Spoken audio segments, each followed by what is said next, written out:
नोएडा के twin towers को 28 अगस्त को गिराया जाना है।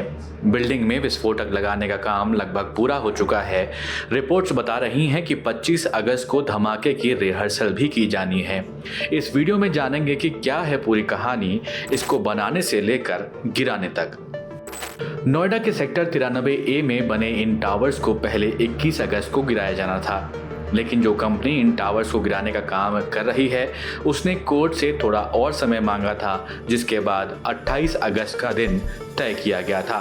सुप्रीम कोर्ट के ऑर्डर के बाद ट्विन टावर्स को गिराया जाना है, लेकिन ऐसा क्या हुआ कि सुप्रीम कोर्ट ने इन बिल्डिंग्स को गिराने का आदेश दे दिया। अगर एक लाइन में कोई आपको बताए तो जवाब है कि ये टावर्स अवैध रूप से बनाए गए थे। लेकिन पूरी कहानी क्या है, इसको समझने के लिए हमें थोड़ा पीछे चलना होगा। नवंबर 2004 new Okhla industrial development authority ने एक हाउसिंग सोसाइटी के निर्माण के लिए सेक्टर 93A में सुपरटेक को जमीन का एक हिस्सा अलॉट किया, जिसे एमरल्ड कोड के नाम से जाना जाता है। साल 2005 में new Okhla industrial development area building regulations and directions 1986 के तहत बिल्डर्स को 37 मीटर की ऊंचाई की 10 मंजिलों के साथ कुल 14 टावर्स बनाने की अनुमति दी गई। इसके बाद जून 2006 में सुपरटेक को उन्हीं शर्तों के तहत थोड़ी और जमीन अलॉट की गई।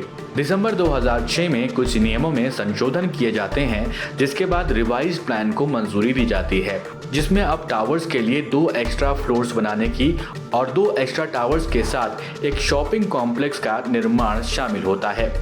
तो अब कुल 16 टावर्स और एक शॉपिंग कॉम्प्लेक्स के निर्माण की अनुमति दी जाती है। 2014 तक 14 टावर्स बना लिए गए थे। अब कहानी में आता है ट्विस्ट। कोर्ट के 140 पेज के ऑर्डर में ये कहा जाता है कि the sanction given by Noida on 26 November 2009 and 2 March 2012 for the construction of T16 and T17 is violative of the minimum distance requirement under the NBR 2006, NBR 2010 and NBC 2005। इसका मतलब यही है कि जो नए टावर्स बनाए गए उनके बीच में एक उचित दूरी होनी चाहिए थी, जो कि नहीं थी, और NBR 2006, NBR 2010 और NBC 2005 का ये उल्लंघन करता है। साथ ही कोर्ट का मानना था कि नए बने 2 टावर्स T16 और T17 यूपी अपार्टमेंट एक्ट का भी वायलेशन करते हैं। लेकिन अब सबसे बड़ा सवाल कि जिन लोगों ने इन टावर्स में मकान खरीदे उनका क्या। तो आपको बता दें कि सुप्रीम कोर्ट ने यह ऑर्डर दिया था कि फ्लैट खरीदारों को सुपरटेक के द्वारा 12% ब्याज के साथ रिफंड दिया जाएगा।